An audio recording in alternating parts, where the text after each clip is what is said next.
Okay, well, first of all, it's a huge honour from my point of view to be able to speak to you at this absolutely auspicious occasion of the, I think I got it right, the 40th anniversary of Gatekeeper Trust. And it takes us back into what, 1982, 83, somewhere around about then. And I got a feeling that's probably when I first met Peter. But I want to just say something about my background. How did I get involved in all of this weird and wonderful stuff and all that it has to offer? Well, I grew up in a family with parents who believed in spiritual healing. So I got imbued as a very tender young age with the idea that there were some energies that we could connect to that were far greater than we were and could actually produce some miraculous changes. And as a child, I experienced something of this. I was quite psychic, so I was aware of different things which were going on around me. I always had a sense of guidance, as though somewhere along the line, if I ever needed help, some energy would step in with some ideas, inspiration, and so forth.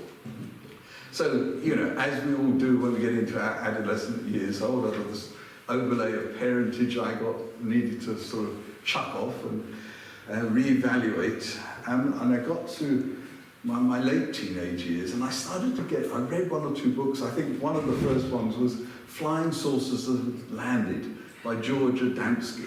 I don't know if any of you remember that book, but it was quite seminal at the time. But that led me on to begin to think about deeper things, deeper issues, and I started, when I left school, I went into studying and so forth, and I got interested in anthroposophy, I got interested in theosophy, I started getting interested in Cyril Scott's book, you know, the initiate, and looking at the whole concept of the masters and so forth. And then, in one of those curious circumstances, I met up with someone who mentioned that she belonged to a group called the Atlanteans. Well, of course, that you know, stuck a chord or lit a light bulb in my mind. And I managed to meet up with this group, and behind this group there was a wonderful channel of teaching which came through someone called Tony Need. And I got more and more involved with that teaching. So this was in my early 20s. And part of the teaching was not only exploring the whole nature of the universe and what we were, but also things which we could do practically. How could we begin to bring that consciousness, that wisdom, that understanding right down into us and embody it? And because healing had been such a fundamental part, if you like, of my adolescence or early childhood, the element of how we could begin to channel healing energies out in relationship to helping other individuals. So that was part of the thrust of all of that. And of course, when you're working as a healer, you need to begin to understand why people have issues and problems. Is it just from childhood upbringing? Is it from past karma? Is it from the ancestors? Or is it sometimes to do with the place where they are? You know, some disturbed energies in places.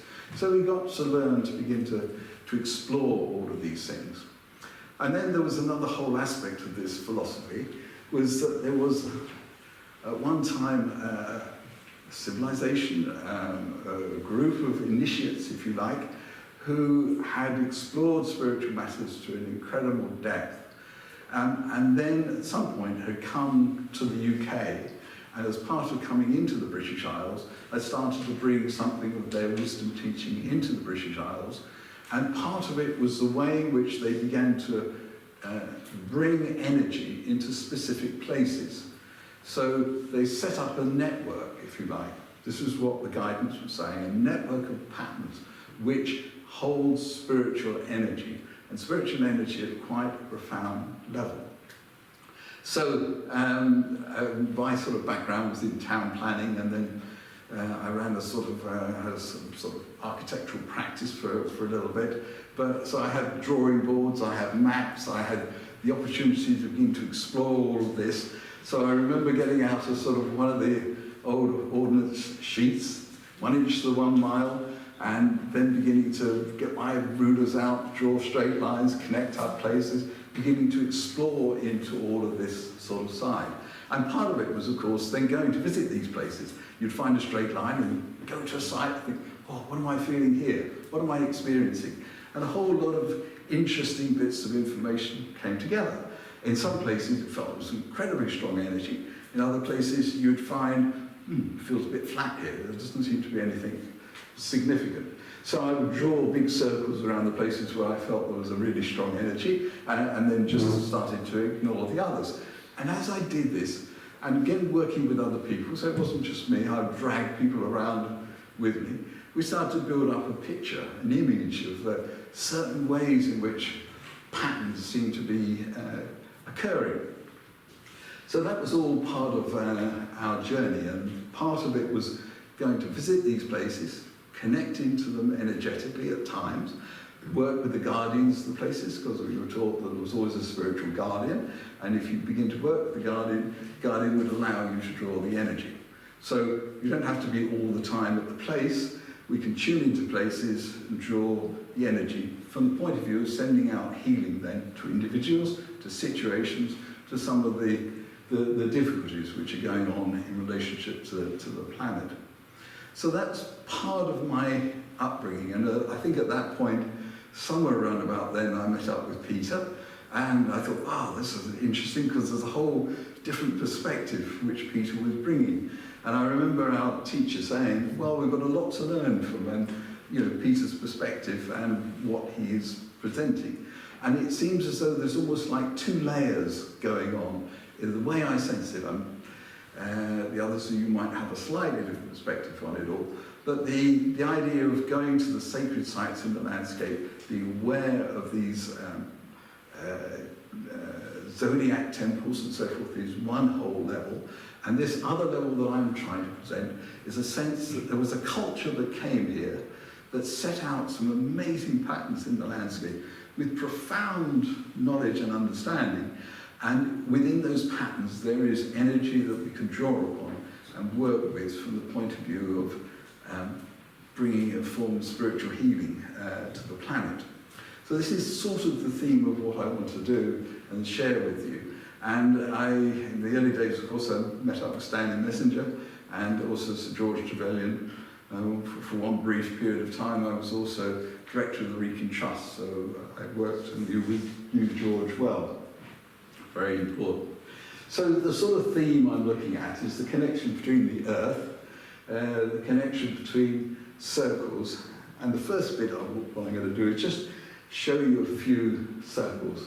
Here's a wonderful circle up in the Orkneys called the Ring of Brodgar. Here's another circle. One of the great things, I love technology in some ways, flippantly I say, when I look at the way in which things have gone, when I was working with a drawing board and my slide rule, and maybe a point came along where we actually got pocket calculators and you could start to do things. And then of course a computer, wow, computers. And now we've got phenomenal programs which we can work with, like Google Earth, which are just mind-blowing in some ways. But another little bit of fun technology which I managed to get a hold of was a drone. So I have my drone. When I go to sacred sites, I can put it up in the air and take pictures of the sites. All of this is great fun. Castlereagh. So what was going on here? What is the idea of creating circles? And the significant thing is we're going to visit a circle this afternoon. And what's the importance and significance of that circle? This is the Thornbury Henge. As you can see on the right slide there, the line of these three henges. I actually think they represent the star belt of Orion, interestingly, set out in the landscape. And I've applied the star belt of Orion to this pattern, and it does fit. So it's just worth thinking about that sense of connection with the stars and the sense of bringing energy into these places. And of course, Avebury is another significant place. So where did all of this start? What went on what happened there. Again, an aerial of Stonehenge, wonderful circle with its 30 main stones and outer rings and so forth. So, somewhere in the late Neolithic period, our ancient ancestors were all into building long rectilinear mounds called long barrows. And at a certain point, all of that concept of consciousness stopped, and they turned to building circles, as we've got here on the left. Like what year would that be? Pardon? What year would that be? What time? This is dating somewhere around about between 3000 BC to 3200 BC, or 3200 BC to 3000 BC, and then a period of, it's called the late Neolithic. And the interesting thing is understanding what brought that change. Why did suddenly the culture that came into this country bring about this shift? And there's been some very, very interesting excavations carried out now in the Orkneys. And there's a whole sense that maybe this Orcadian culture was the one that began to inspire the whole of the rest of this country. Because they discovered all of these temple sites on a little section of, well, you can see the slide on the right here, we've got the, you can see the Orkney Isles, and we can see this area here, which is called the Ness of Brodgar, is the Ring of Brodgar, and it's in this area here where they've got this temple site. And that's in a little bit more detail. And it's an amazing way in which they've, this is on the slide on the right, it's the Maze Howe chamber, but the idea of the incredible skill in creating these particular sites, these stone buildings, and this whole temple complex is what they're talking about. Now, where did that culture come from? And that's very interesting. I can't go into too much at this moment in time because it would be a diversion, because what I want to do now is to get the sense of what's it like to work in a circle. So I'm going to get you to move, if you like. And I would like you to get into circles of 6 people. So I'd like you all just, first of all, to close your eyes.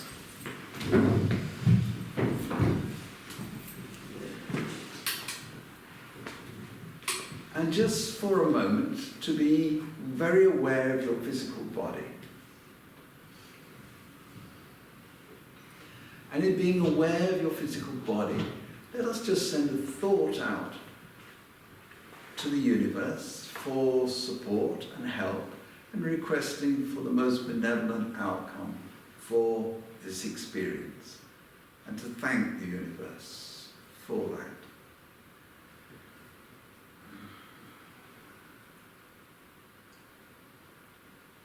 And then I'd like you to have a sense of connecting into your inner wisdom, whatever that means to you, a place inside of you, a place of light perhaps,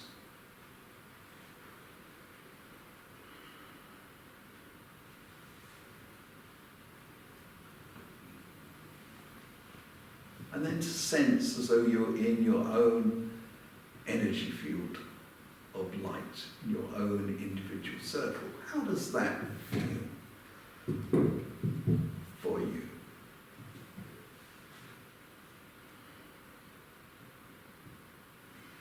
And you might even have a sense of reaching out to a higher dimensional part of yourself, your higher self, your higher wisdom, and to invite in all of the support of that higher self wisdom into your circle, into you.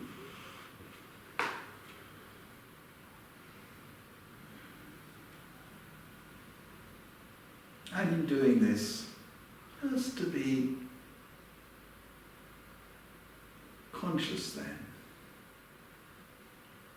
of the energy of the circle.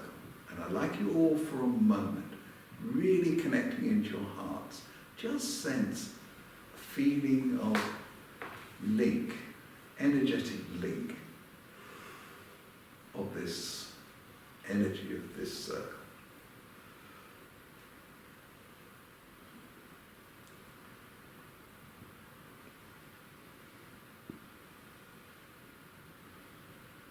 And in your own mind, and sending out this thought of love and harmony, just sort of feel it flowing around this circle.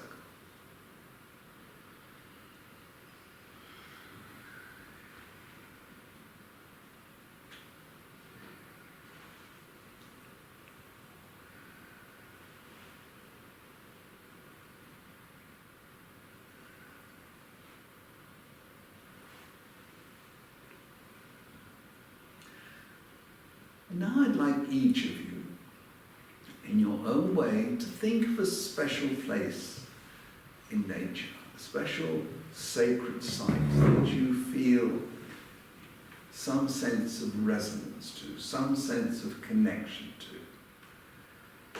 And in your mind, just acknowledge that place.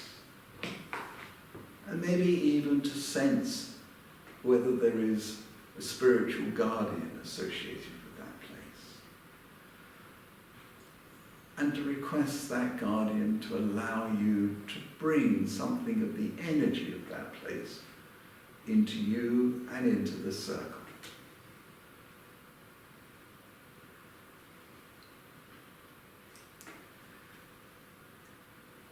And just sense, as you do this flow of energy linking between you.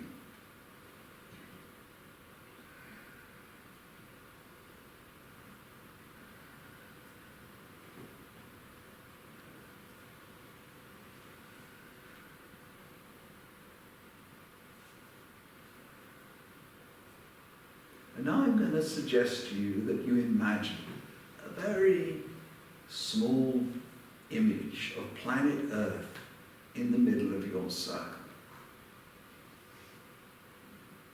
And in your minds, or you as a group, to send a thought of healing, balance, and love to the planet, and particularly to the human beings on the planet.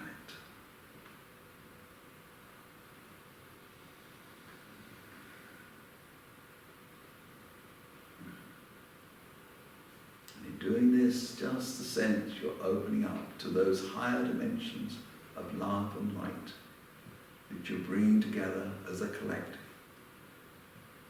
And let us just spend a few moments sending out our thought of balance and healing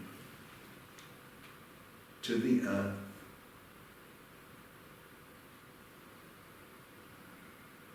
and particularly to the human beings on this planet. A thought of peace, a thought of inspiration.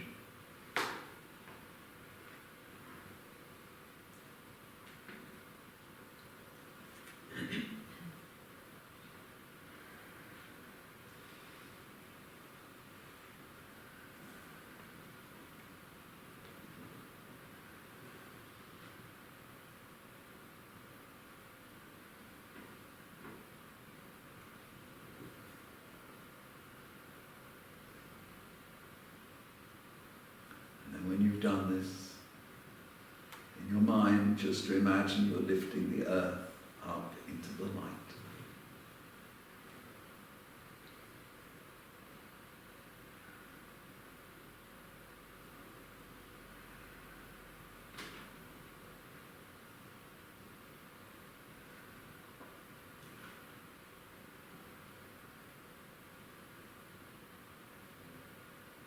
And then in your mind, just go back to that center that you connected to, that place you connected to thank it. And to feel, if you like, you can disconnect from its energy. To feel yourself centered, balanced.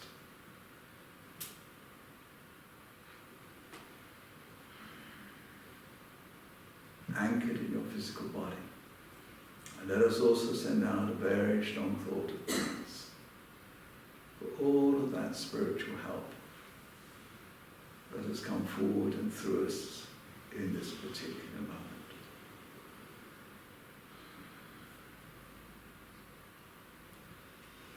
And very gently then, slowly bring yourself back to full waking consciousness.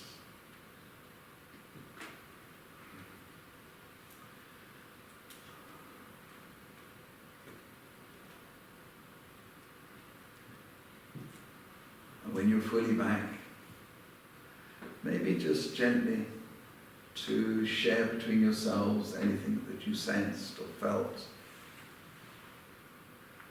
or anything that is significant for you. So just gently bring yourselves all back now.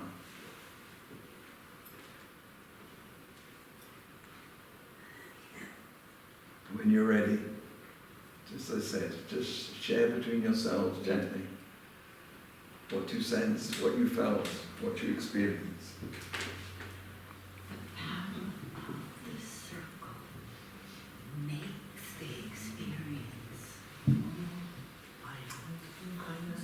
I wish to apologise to you all for springing that on you, but I felt with such an amazing group of people, poor old planet Earth, or at least not necessarily the planet, but what human beings are doing on the planet, needed some positive energy. And I thought this would be an experience that we could bring some sense of focus to that. I'm very open at the end of what I've shared. If people have got questions or things they'd like to ask, or even share, maybe the opportunity to share can be part of also what we experienced today. But I would like to take you on from the sense of this small circle to a sense of something slightly greater. And I go back to an experience I had back in 1972, so those back. I told you I had my boards out, I'm drawing straight lines everywhere, getting really excited. And one day I was looking at the map of the Avebury area. See, this is part of the old 1-inch map. And I was looking at it and thinking, well, we've got these church sites here. I was trying to draw straight lines between them. I thought, this doesn't look quite right.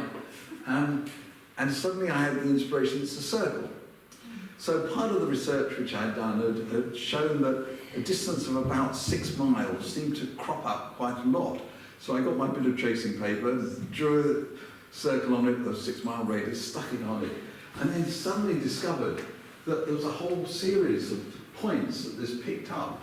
And at a very statistically significant level. They generally say within a 30-mile distance, you might get 4 or 5 sites. Well, in this particular one, we've got 15. So, and it has been looked at statistically, very, very evidential. Big circle in the landscape, about 12 miles in diameter. So, imagine me, really excited at all of this. And of course, I then started to play around to see what else came up. And sure enough, there was another circle popped up and connected, seemed to be connected to the two circles. So here we had these twin circles. Now, again, the analytical, logical bit of me saying, well, this is wrong. The sensors here, they should be on the circumference. What on earth is going on here? In a traditional vesica Pisces way, like chalice well and so forth. Why is it we've got these 2 sensors which somehow are sat there in the middle? So, as has happened so often in all of this process, you sit with it, you keep putting out thoughts, guidance and so forth. And then somewhere along the line, the other thing I discovered, of course, we got this St. Michael line. Wow, that runs parallel to that. There must be connection here somewhere. Can't be just chance. And there's the St. Michael line. I mean, most of you know it. Discovered by, or first articulated by someone called Jean Michel in his book View Over Atlantis. And you can see my tatty copy there on the right. And he mentioned this line, and of course he was a great inspiration for going off and exploring all of these things. So here's kind of these key sites. And we've got the Michael line running parallel to this pattern. And then playing around with geometry, something said to me, play around with an equilateral triangle. So I created an equilateral triangle there in the middle. And then I thought, well, I wonder what happens if I project it out. And when I looked at it, I suddenly thought, oh, that sort of looks vaguely familiar. Because I'm all into ancient Egypt. I spent time taking groups there. And sure enough, when I calculated it out, I discovered that it was actually at the same angle of slope of the Great Pyramid of Egypt. And there's a picture of the Great Pyramid of Egypt. No. That's the Pyramid of Khafre. So, anyway, it was the Great Pyramid of Egypt. And when I actually laid it out in the landscape and put it on and overlaid a cross-section of the Great Pyramid of Egypt, what I discovered, it went where the King's Chamber was, went to a place called Temple Farm. God, I mean, that has to be significant, doesn't it? Temple Farm. And it's exactly where the King's Chamber would be.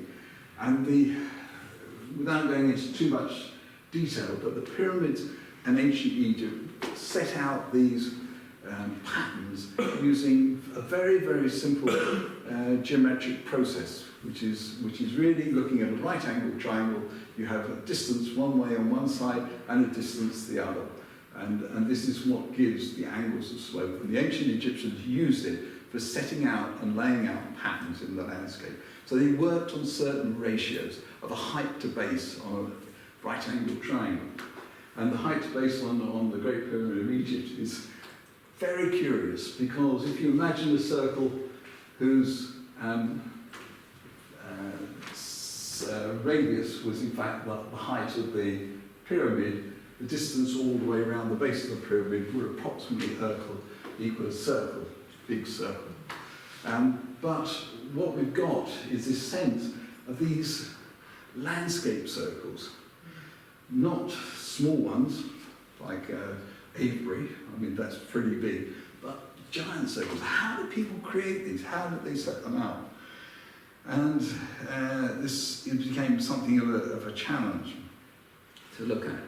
And I also then started to explore other places where these circles might occur.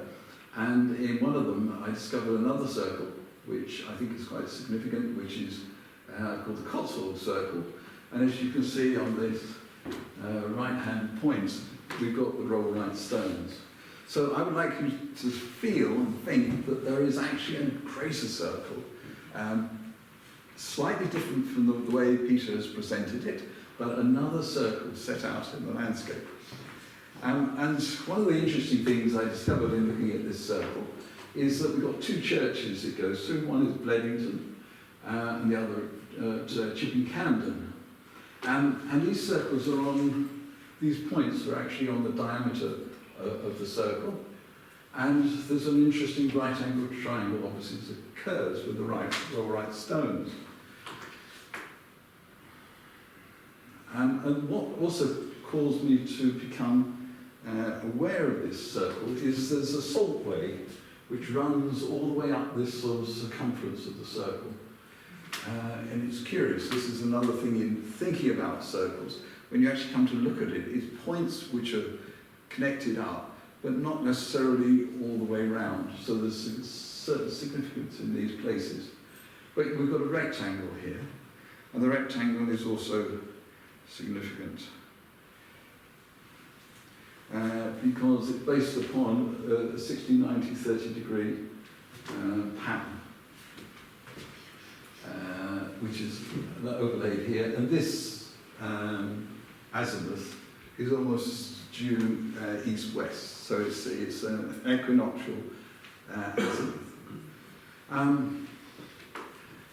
So it's beginning to look at something of the significance of these other patterns and the culture that potentially sort of created them. And one of the things I came to look at and think about in relationship to the Rollright stones is seeing it as almost a template for how some of these patterns could be set out. And again, it's been a very interesting experience to think when one's looking at these greater patterns and the sense of a culture coming into this country with the skills of being able to set out an alignment across the countryside over long distances. How did they actually do this? What was the templates they used? And I would also add in relationship to the circle, these landscape circles. One of the things which I found about those, if we go back to this one, the distance, the circumference around that circle is curiously not arbitrary. Because if you multiply that distance by 666, you actually get almost exactly the same circumference of the Earth's circumference at the equator. Is that chance, or was this deliberate? And if it was deliberate, it implies a culture with a very aware sense of the proportions and size of the Earth. I perhaps going back into the 1970s or 80s, I'd be much more definitive. Definitely, this was so. But because I have to be slightly more circumspect now in relationship to my sort of academic training, I can't present things in such a definitive way. But I would suggest to you that this culture did know the size of the Earth. They were aware of this. And here we've got this pattern here shown now using Google Earth. Google Earth, brilliant program. You can put all of these things onto Google Earth, all of these patterns, and begin to explore them in different ways. And we have the centre of the circle here, and we have different points which get picked up. I'm going to just show a few more. So, here we are. Here's the Cotswold circle. And I'm fairly sure there's another one which goes through here, which sits over Breeden Hill. And this one entails the angle of a 60 degree triangle. And this one has another triangle inside of it, made up of Tewkesbury Abbey, Pershore Abbey, and Stanton Church, which is another curious set of degrees, because they actually come out at 50, 60, 70. 50, 60, 70.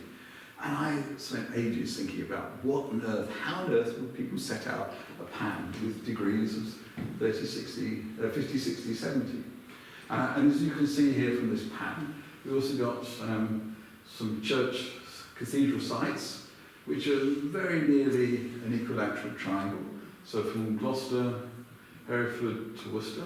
And this is another discovery of mine. There's a whole tree of life pattern which overlies the Malvern Hills. So these are things which were not just emerging out of the landscape, which I think there was a culture, different cultures maybe, that actually brought those patterns in and set out those places as significant energies to be understood. And this again is a map showing another circle. It's great, these circles, isn't it? Picking up some key points here, and I'd like to just focus on these for a moment. One is Abbeydoor, another is Arble Low. I don't know how close this centre comes to where High Cross is, but it's going to be somewhere up in this area. Bury St Edmunds, Canterbury Abbey, Old Sarum, and Glastonbury Tor. And I think these 6 sites are very, very significant, because again, we've got the triangle here, Glastonbury up to Arble Low, to Canterbury Abbey, and it's the Abbey, not the cathedral. So if you're going to Canterbury, if you want to go to the cathedral, go to the cathedral, but from my point of view, the real power sits in the Abbey at Canterbury, not the cathedral. And this particular line, Canterbury line, again, is something which I've highlighted, I would say something I've discovered, become aware of, and actually passes through London, and there's a very significant, again, 50, 60, 70 degree triangle which sits around London, and it goes very, very close to Downing Street, actually, passing through London, and goes to Greenwich, picks up some significant places here. And this is the other twin circle on the Marlborough Downs, and you can see this line which links Arborough to Old Sarum also passes very close to the centre of there. So the sense of something building up at a greater level. And again, slightly different way of looking at these patterns, the link between Ireland and the UK. There's another amazing pattern which goes through Scotland, which I sometimes call my Pizza Hut revelation, because I was sat in a Pizza Hut one day, and up in Inverness, thinking about the things I'd experienced, and suddenly this image of this pattern came to mind, and it picks up some significant places. The Ring of Brodgar, which I've shared with, it picks up the Callanish stone circle, Iona, and then this line goes through to Lindisfarne. And right in the centre is a little rock called Loch Moy, and Loch Moy has an island in the middle of it. And when you go and visit it on the island, there is an obelisk which has been put up as a monument in the sort of 18th century. I think the monument was erected 18th, 19th century. But this triangle here is again Great Pyramid Triangle. The Great Pyramid Triangle is based upon a ratio of 14 to 11. So imagine a height 14, and then half base 11, or 22, 14 to 22. So it's that significant there. Is it chance? Well, interesting. So let's just come back to this, and I haven't got too much more to say. This particular pattern. One of the things which I've always tried to feel when I've worked on these sites and trying to understand the energy that they contain is to also ask myself, am I just projecting my concepts and ideas onto it? So I had a particular scientific friend who's well into all of this, the sort of technicalities of all of these things, and I gave him these 6 sites, and I said to him, can he work out any connection, any relationship between these 6 sites? And he actually came up with exactly the same as what I had actually produced. So he worked out these angles and recognised, and they're built upon a very simple patterns, which I'm showing over here. And let me just highlight them for you. So first of all, from Abbeydoor to Old Sarum to Bury St Edmunds is a right angle triangle. And this right angle triangle is exactly the same as the one which sits over the Cotswold circle.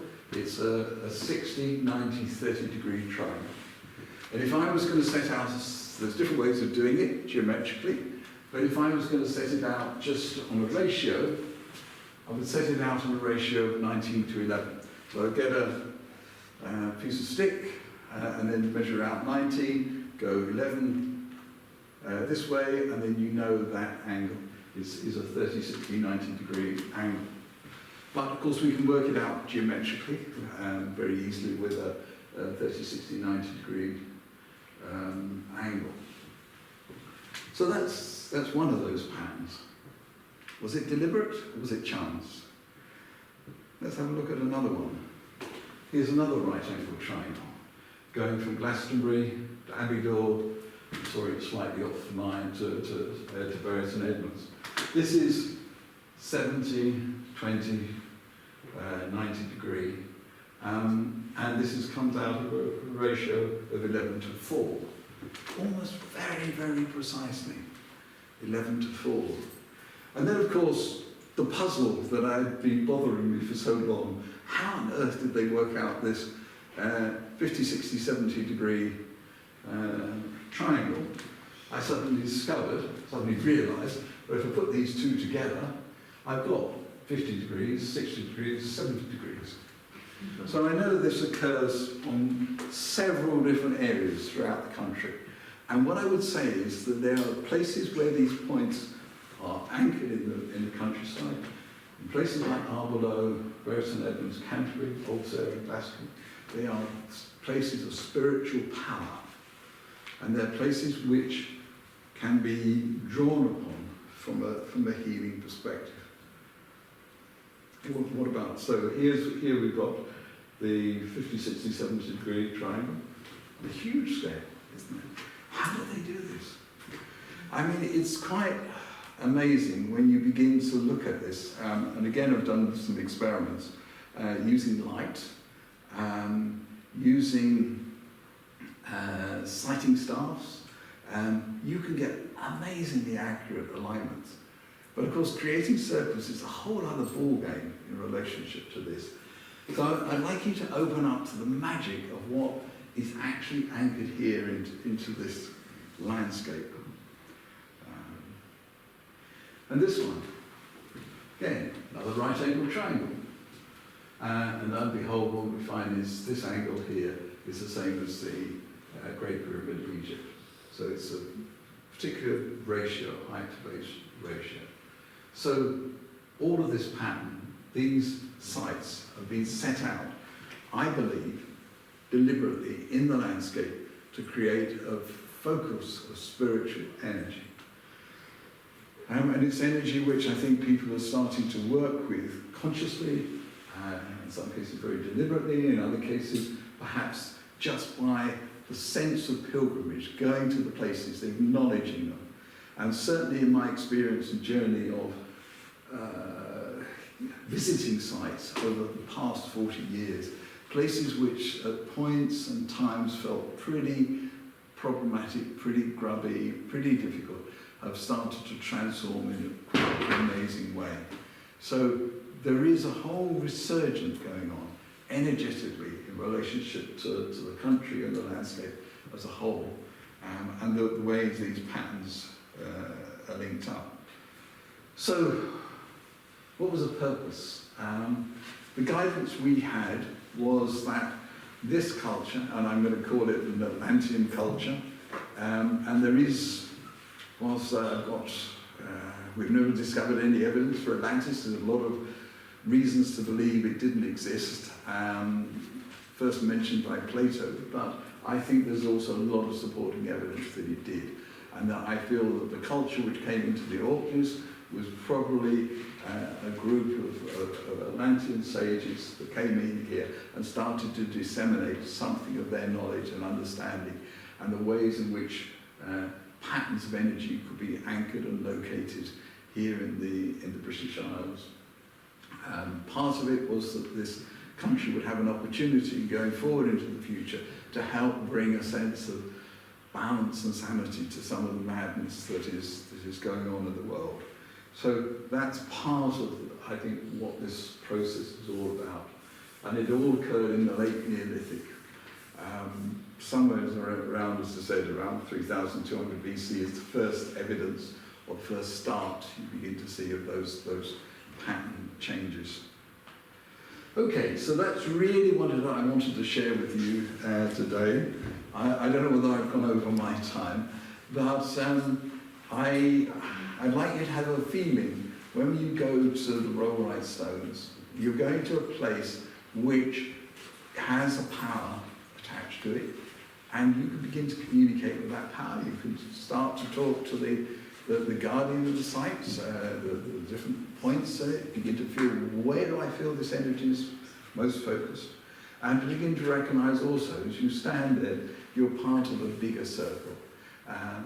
Certainly as far as the Cotswolds are concerned, and actually I think on a greater level in relationship to what's going on in the circles that pick up these sites in the country. So on that note, I would say I thank you all for your time and attention. Thank you very much.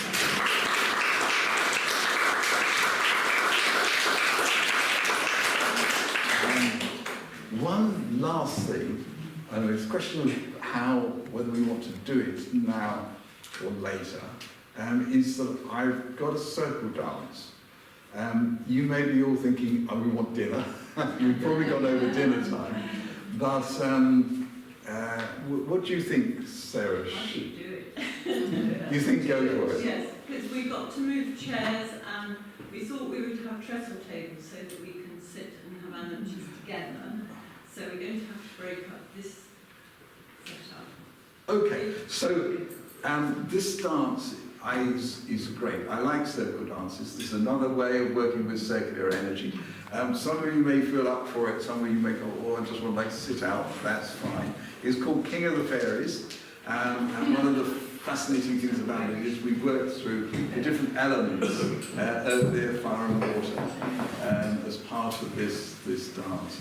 So I think from what you're saying, Sarah, all the chairs have to be pushed back anyway.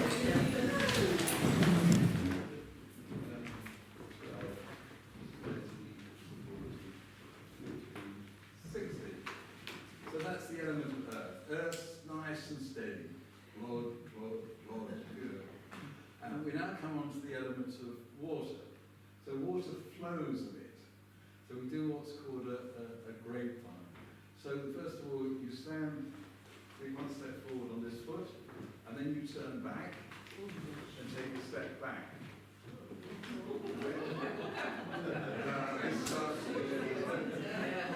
And you go forward again.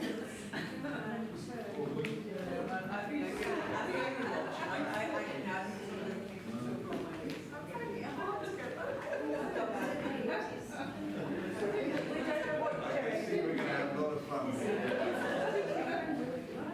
And we do that to the counterweight. So it's getting the hang of taking a step forward, turning back to yourself, and then bringing the other foot round, and going forward again, and then when you go onto the right foot, you go back up.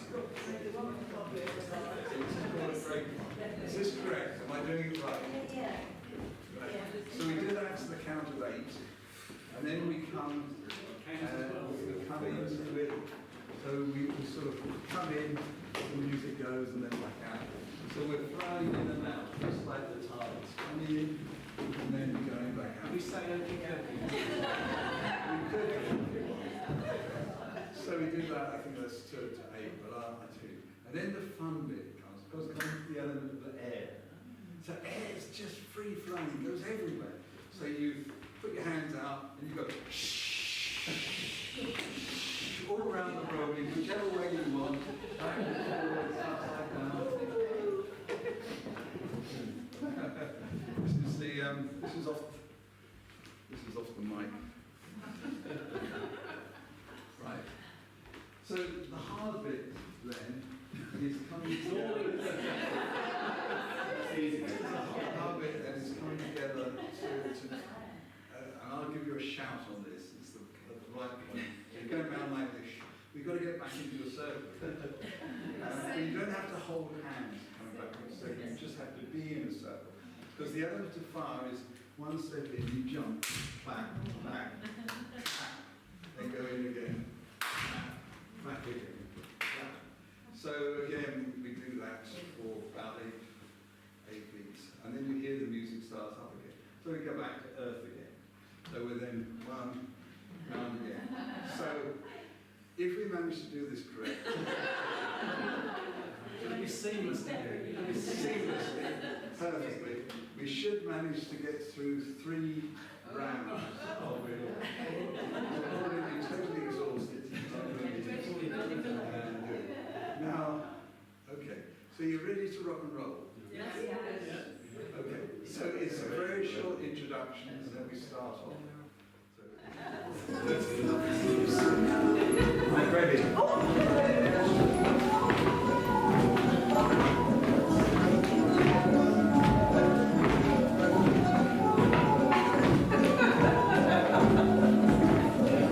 Great fun.